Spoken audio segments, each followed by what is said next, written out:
melhor remédio não for algo que se compra, mas algo que se faz? Hoje a gente vai mergulhar nessa ideia super poderosa. Vamos juntar a sabedoria de antigamente com a matemática de hoje para revelar uma solução para a nossa saúde que, olha, é surpreendente. Tudo começa com uma pergunta que todo mundo acha que sabe a resposta, mas que, na verdade, esconde uma verdade meio perigosa. A resposta parece óbvia, né? Na farmácia. É o primeiro lugar que vem à cabeça quando a gente pensa em cuidar da saúde e em buscar um remédio. E a definição formal, aquela de dicionário, meio que confirma isso. Remédio é uma substância que previne, trata ou alivia doenças. Simples, direto ao ponto. Só que é aqui que a perspectiva muda, e muda completamente. Porque se a gente seguir essa mesma lógica, as nossas escolhas do dia a dia, no supermercado, nos restaurantes, podem, na prática, nos fazer comprar doenças. É uma ideia forte, eu sei, mas é fundamental para a gente entender o resto. Então, se as escolhas modernas podem nos deixar doentes, talvez a solução não esteja no futuro, mas sim no passado. Vamos buscar a sabedoria sobre o que seria o remédio original. E para guiar a gente nessa jornada, ninguém melhor que o pai da medicina, Hipócrates. Há mais de 2000 anos ele já dava essa dica que é simplesmente revolucionária. A base da nossa saúde pode estar, literalmente, no nosso prato. Certo. Se a comida pode ser um remédio, o que a gente pode dizer do movimento? O exercício físico também se encaixa nessa filosofia? E a resposta, segundo o próprio Hipócrates, é um gigantesco sim. A simplicidade dessa frase é genial. O ato de caminhar, algo tão básico, tão acessível, sendo apresentado como uma das formas mais potentes de medicina.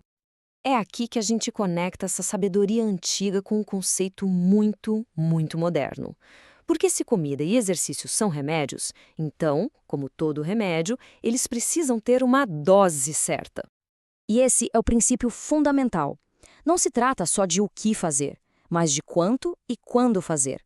A eficácia de qualquer tratamento depende da aplicação correta, igualzinho a qualquer medicamento que se compra na farmácia. Tá, mas o que seria essa dose quando a gente fala de estilo de vida?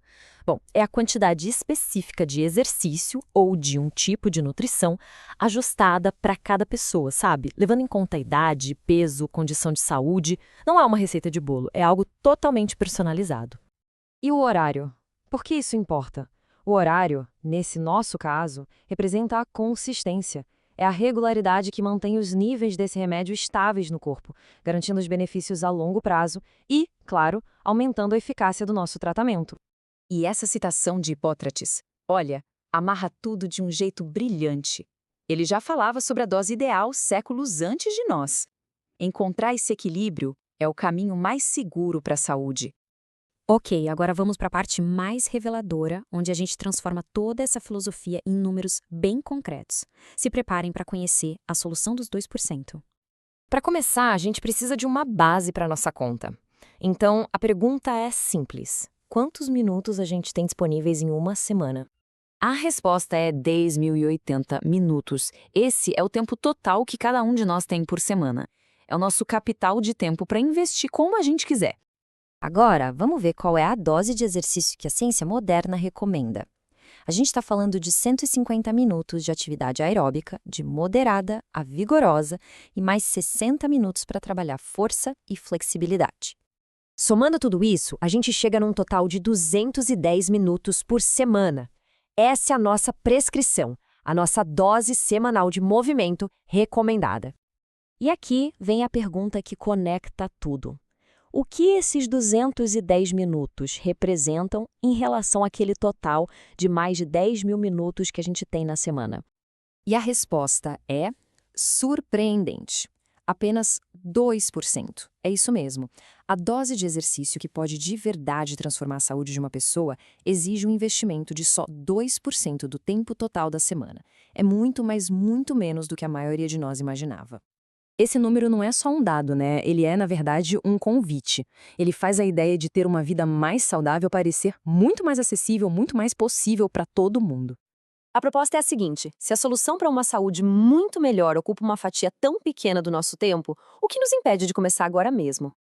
E para quem se sentiu inspirado a investir esses 2%, já existe um lugar para se conectar com essa ideia. É só procurar por @movimento apenas 2% e se juntar a essa filosofia. E para a gente terminar, Fica a reflexão. Se apenas 2% do tempo já podem redefinir a saúde de alguém, o que poderia ser alcançado com os outros 98%? Fica aqui essa perspectiva poderosa sobre o valor imenso que as pequenas e consistentes escolhas têm na nossa vida.